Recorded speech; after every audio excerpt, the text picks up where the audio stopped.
Hey everybody, welcome to my first ever PGA DFS value picks. And now we're switching up our content here a little bit over at Awesemo, and what we're trying to do is we're trying to make sure that we get you the information that you need to make the very best possible PGA DFS lineups each week in and out. And sometimes some of the content that I was giving out may not have been directly pointed at golfers that you could roster, or maybe not necessarily in the form of saying, hey, this guy might be a good value, or hey, this guy might be a good fade, or hey, this guy might be a good sleeper this week. So I just mentioned them to you: values, fades, and sleepers. Those are going to be our new 3 short form videos weekly. Instead of me talking about some of the stuff that I already have in my written content, we're going to switch it up and give you some more pointed information, ones that should certainly help you fill out your PGA DFS lineups this week. So let's jump right into my top 5 values, which will be every Tuesday morning is likely when you'll see it. Maybe Monday night if we're able to get it out late, but likely you're going to see it on Tuesday morning. And what it is, it's going to be 5 golfers playing in this week's tournament that I believe are good value here upon first salary release. Of course, we get salaries around 3 o'clock. So 3 o'clock Eastern Standard Time. So just a little bit of time to break it down. So let's start off with our first guy, Varner III. His DraftKings price this week, $7,400. His FanDuel price, $8,800. Course history, coming in with a top 25 in his last start at 23rd and 68th in his start before that. So mild success here, but certainly with a top 25, we'd like to see that. Recent form, we had a nice bounce back at the Vivint Houston Open, came in 15th, did Harold Varner. Had a missed cut before that, though, in Bermuda, which is a seaside course. So if the wind starts howling, might not be the best spot for Harold Varner, but keep an eye out on that. Certainly the form, especially what we had a couple of weeks ago coming in 15th, and the 23rd here would suggest he would be a good value pick at $7,400 on DraftKings, $8,800 on FanDuel, like I said again. And now we'll cover how he's getting it done, or not getting it done for that matter, this year. Now these stats that I'm about to read you, the strokes gained statistics. Of course, these will change once we have more starts here on the PGA Tour this year. In fact, I think there's only been a handful of tournaments in which strokes gained was actually measured. So certainly I could put in last year's values, but I don't want to do that. I want to put the most recent stuff that we got. So Harold Varner, 86th off the tee, 70th on approaches, 58 around the greens. So his around the green game looked good, but his putter, however, has not followed, ranked 148th on tour here this year.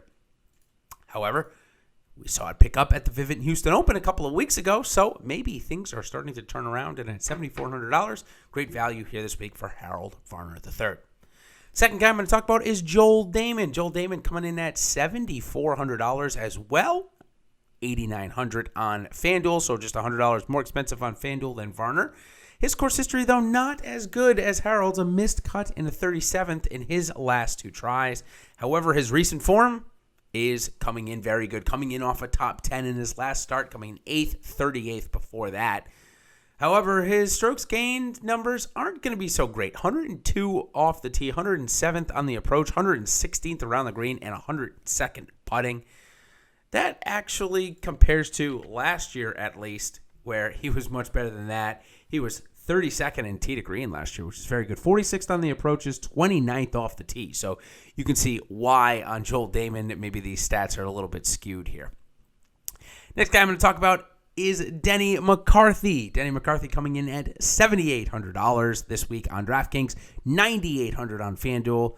He's got some good course history, though. He had a top 10 here last year and kind of fits the mold of players that have won here in previous years that include like Austin Cook, Tyler Duncan, Mackenzie Hughes, and the like. All very good putters that get hot with their irons. Denny McCarthy certainly fits that bill. $7,800 on DK this week and $9,800 on FanDuel.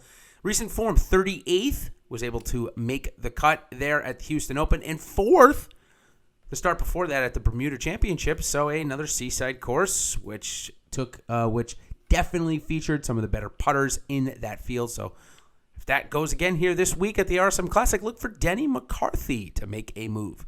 In terms of how he gets it done, if you follow golf, you'll have no surprise. He was ranked number 1 in strokes gained putting last year, 22nd early on this year, around the green, 84th, 171 on his approaches, and 134th off the tee. Okay, next, we're going to talk about Redman. We've got a little bit of a seaside theme going on here as he came in 4th at the Bermuda Championship a couple weeks ago, 61st in his other recent form start. As I kind of go a little bit off of my my realm here, 8,000 on DK, 9,800 on FanDuel, so a little bit cheaper on FanDuel for Doc Redman than the others. His course history, he came in 23rd here last year in his only start. He is a obviously new PGA Tour player, and if you didn't know that, then you know this is just his second year going around as a PGA Tour member, so certainly looking to better his top 25 that he got last year. And how does he do it? Strokes gained, let's look at his strokes gained power ranks. He came in 28th, or he is in, I should say, 28th off the tee this year. Very good. He's been able to really measure accuracy along with his distance, which is definitely a rare combination. So look for Doc Redman to hit a lot of fairways here this week, as it is quite easy to do so. 21st on his approaches, so his irons have been on fire, whereas his short game, not so much, ranked 184th around the green and 125th putting. Certainly, if the putting or the around the green game, more so on the putting, if that wakes up this week, look for him to make some noise again here at $8,000. A very good value to put in as your third or fourth guy in the lineup. All right, this next guy is Chez Reavie. Chez Reavie is certainly a form golfer, and last week at Augusta, he was in the top 5 in greens in regulation, certainly showing that his irons are in form, given the fact that he's ranked 26th on strokes gained approaches on the year. But his course history, not so great. 33rd in his last start, and the start before that here was a missed cut. That was quite some years ago, not necessarily in the last 2 years. His recent form, he came in 29th at the Masters last week, was able to ride that greens in regulation to a top 30 finish. However, his putter, not so much. 63rd in the start before that. And as I mentioned, the putter, really not so good for Chez Reavie this year, 218th. But one of his other bad stats is off the tee, ranked 149th. However, he is not going to need distance where he lacks off the tee here this week.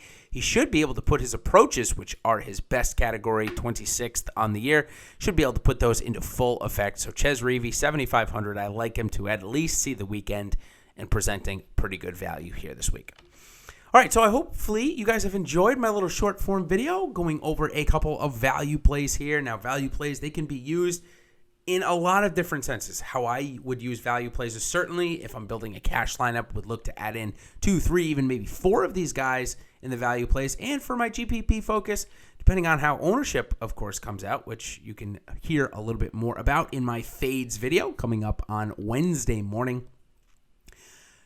These value plays, I would suggest maybe 1 or 2, unless they're not that heavily owned. I would suggest maybe 1 or 2 in the GPPs, but that's how I would use them. I would go and say, okay, I've got $7,400 or $7,600 to fill my lineup in for my GPP. I'd go to my value picks here and plug them in. So that's how I'd use them. Hopefully you've gotten some good little tidbits here for this week, and hopefully they mirror some of the thoughts you've ever had.